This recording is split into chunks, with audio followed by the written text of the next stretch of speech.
সূচকের ঊর্ধ্বগতির মধ্য দিয়ে চলতি সপ্তাহে ইতিবাচক ধারায় লেনদেন হয়েছে দেশের পুঁজিবাজারে। এতে সপ্তাহ ব্যবধানে ঢাকা স্টক এক্সচেঞ্জের ডিএচই বাজার মূলধন বেড়েছে ৬,০৯৫ কোটি টাকা বা 0.87%। সপ্তাহ শেষে ডিএচইর বাজার মূলধন দাঁড়িয়েছে ৭,০৩,৮৩৪ কোটি টাকায়। সপ্তাহ জুড়ে ডিএচইর সব প্রধান সূচকই বেড়েছে।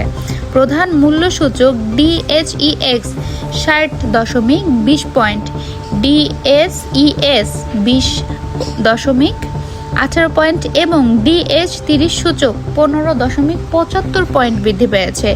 একই সময়ে ডিএচইতে মোট লেনদেন হয়েছে ৬,৯১৯ কোটি টাকার বেশি, যা আগের সপ্তাহের তুলনায় প্রায় ১,১৮৪ কোটি টাকা বেশি।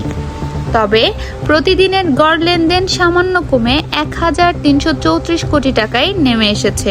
লেনদেনের অংশ নেওয়া ৩৮৮টি কোম্পানি ও মিউচুয়াল ফান্ডের মধ্যে ২৫১টি শেয়ার ও ইউনিটের দাম বেড়েছে, কমেছে ১২২টির এবং অপরিবর্তিত ছিল 15টির। অন্যদিকে চট্টগ্রাম স্টক এক্সচেঞ্জ সিএচই সপ্তাহ জুড়ে ইতিবাচক প্রবণতা দেখা গেছে। প্রধান সূচক সহ অধিকাংশ সূচক বেড়েছে এবং মোট লেনদেন হয়েছে প্রায় ১৯০ কোটি টাকা। ৩৩৮টি প্রতিষ্ঠানের মধ্যে ২১২টি শেয়ারের দাম বেড়েছে, যা বাজারে বিনিয়োগকারীদের ইতিবাচক অংশগ্রহণের ইঙ্গিত দিচ্ছে। মারিয়া Sultana, Dhaka mirror news desk.